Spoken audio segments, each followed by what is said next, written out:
Lunchtime live on the RadTech channel. I haven't done this in a while. I just had lunch with a PRN traveler tech, which just had the same old conversation we always have with these hospital administrator. You know, the same strategies are still being used. And this is why I titled this Cover Your Butt, because the hospital doesn't care about you. The employer doesn't care about you. If it's a big, huge, corporation, whatever. If it's a small family-owned mom and pop, maybe, but these big hospital corporations don't care. So this is a travel tech who has decided to stay in the area and hire on. They hired on, and the hospital, to save money, decided to change up their insurance provider, which happens fairly common. Now, some hospitals, if they're big enough, will go one step further and they'll create their own insurance company. So that's one way of lowering costs. Hospitals always want to lower costs no matter who it's at the expense of. Don't let them fool you. It's usually at the expense of the patient or the employee. It's never at the expense of the salaries of the administrators.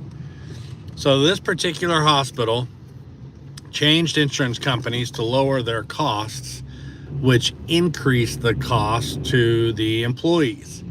And so this employee said, I stopped carrying the insurance because it was worthless.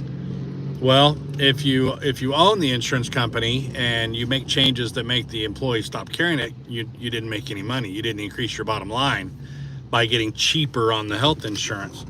Well, what's the next thing this hospital did? They're not making as much or saving as much as they'd hoped by going to a cheaper insurance plan. So the next step is to start moving all the techs around.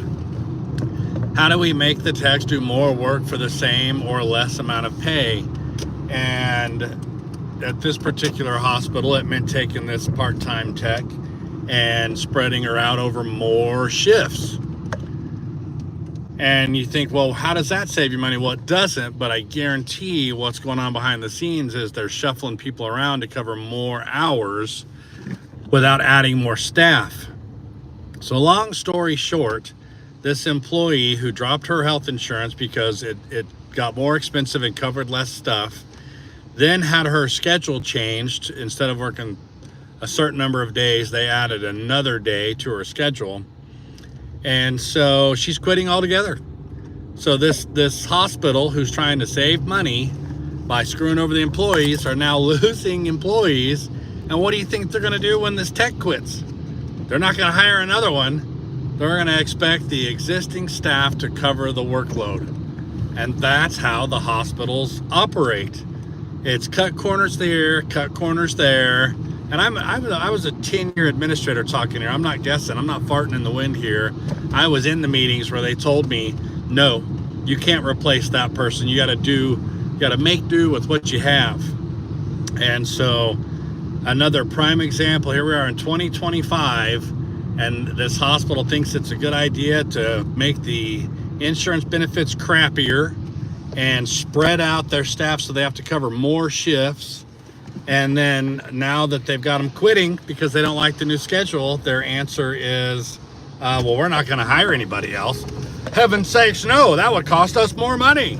Let's just require the existing staff to do the same amount of work, even though they're short a tech or two. So I'm just on here. Why am I here? I'm here to share with you the fact that I have seen this umpteen times. I've been in it as an administrator. I've seen it as a tech. I went 4 years as a tech on the night shift with no annual raise. And I put up with that because I felt like loyalty was important, because I'm Gen X and we were taught stick with the company forever and get your golden parachute. Guess what? There's no more golden parachutes. That's not a thing anymore. And that company that I stuck with for 4 years with no raises ended up folding because the owner actually ended up dying in a plane crash. And so they sold the whole thing off to a competitor. And the new competitor came in and laid a whole bunch of people off, which included me. And I'd been there for 12 years, I think it was. So the moral of the story is, work the hours you want to work, get the coverage you want coverage as far as insurance goes, There's plenty of jobs out there. The shortage of tech outweighs all this hassle. Don't take a job that sucks. Don't put up with a job that gives you a hard time.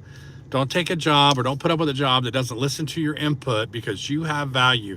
You went to school for all that time to learn how to be an X-ray tech. You passed the boards.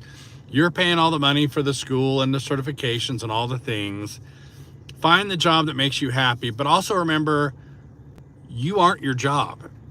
You need to make sure you're taking care of yourself outside of the job, and don't let the job become your life, because eventually they will let you go and find somebody else, and then what are you left with? So I hope this helps. Take care. Lunch break's over.